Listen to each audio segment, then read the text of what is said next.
first thing you have to do is make sure you have a brand that stands on something. And you don't have to be the biggest brand, but a brand that stands on something. And if, sorry, I'm talking to Jay-Z again, but Jay-Z once said, no, Jay-Z is one of my mentors, so Jay-Z once said, he said, I'm not gonna sign you unless you've already created your own buzz. When he wanted to work with Rick Ross, Memphis Bleak went down to Miami and he came back with a CD from this guy named Rick Ross, and he says, this guy, Rick Ross, is killing it in Miami. He has the whole world on smash. You need to work with this guy. This guy's the truth. So, when Jay-Z was doing the Def Jam thing, they did a song with Rick Ross and everything was amazing. Rick Ross is amazing today. But I think that a brand is only going to work with you if you already established yourself or built your brand enough that people know about it. When I approach a brand now, what's fortunate for me, sometimes they say, I've heard of you, and hearing of you is good enough. And once you have one brand in pocket and you do that one thing and you kill it, it's easier to open a door for something else. It doesn't have to be the Fortune 500 company. It can easily be the one brand. Like, look what I did with this little unknown brand. And look what we were able to do. Document it, film it, tweet about it, make sure that people know about it. And I'll be honest with you, a lot of it's also smoke and mirrors. You can, like right now this room is kind of half packed, but with great camera work, it can look like there was thousands of people in here. Package it all up, give it to a brand, look what we're doing. And guess what happens then? The brand's like, whoa, you guys did this? Yeah, it was amazing, it was great.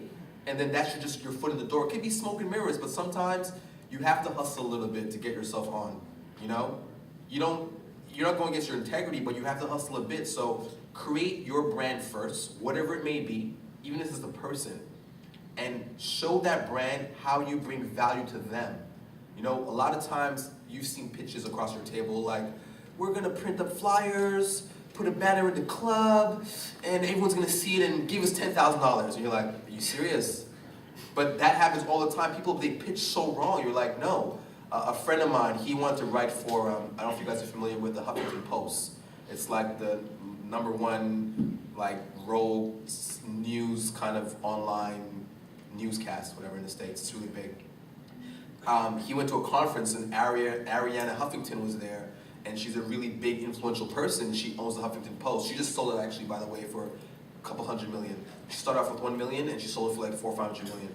Anyway, so she was there and he wanted to write for her for the Huffington Post. And all the writers for Huffington Post write for free. Nobody gets paid. Maybe not now. Now they're fighting to get paid, but they don't get paid at the time. And he walked up to her and he says, hello, I feel that I can bring value to your brand and give you something that you don't have at this moment. He didn't say, I want to work for you, I'm dope. He said, I can bring value to you. I think I have a fresh new perspective that you don't have right now, and I can bring that to your brand that's an already successful brand. She hired him on the spot, and he has a blog on the Huffington Post. So when you want to work with a brand, they might be bigger than you. They might be a giant. They might be, you're like, oh my God, why would Jay-Z ever want to work with me? What if you were bringing something different that he doesn't have? A new sound, a new type of, I remember the story with Kanye and A-Track. Kanye was doing his album. He's doing his album, he's like, I'm doing this hip hop album, it's gonna be crazy. And then every day A-Track is on his tour bus playing electro, like electro music. And Kanye's bumping to it like, this is kind of dope. And his friend's like, you're joking, Kanye, that's whack. And then Kanye's like, what is this sound? It's new, I've never heard it before. And he changed his whole album around to sound like, I think it was Graduation, with faster, stronger, like that whole kind of electro feel.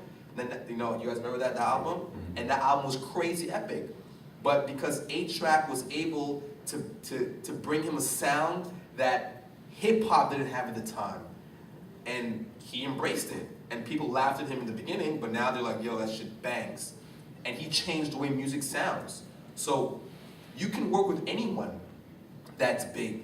Lil Wayne's song, Lollipop, the guy who produced that, he's dead now, he died, but he brought this, he was unknown, this guy, virtually unknown, but he brought a sound to Lil Wayne that he didn't have at the time, and that song ended up being amazing. So I think that, just to reiterate, make sure that you have something that's different that you can offer, that you can build your brand on, and you can potentially work with bigger brands.